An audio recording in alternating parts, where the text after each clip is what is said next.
So ngayon nag-wiring tayo ng fire alarm system. So ito ang may tip, yun ang N na cable. So ginagamit natin dito ay EMT pipe. So yung box na yan, points niyan, pero may ceiling ito, kaya hinabaan natin. Dropping yan. So sa electrical, kapag exposed ang gamit natin, yan, EMT. Pero kapag may ceiling, sa electrical naman, pwedeng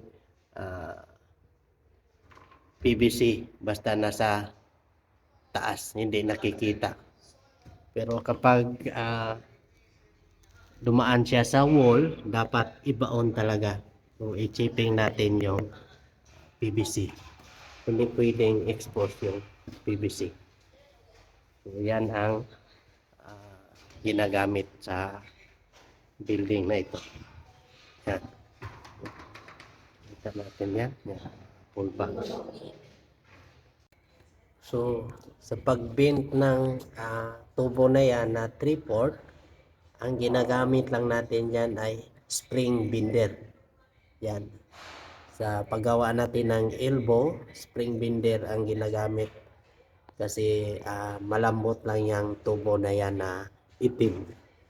Napakadali lang magbali ng tubo na PVC. So, may iba namang klaseng PVC na kailangan ng torch, yung makapal na orange na PVC, yun ay kailangan talaga ng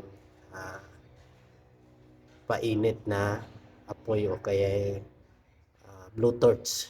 Yan. So, pero yung tubo na ito, string bender ang ginagamit dito.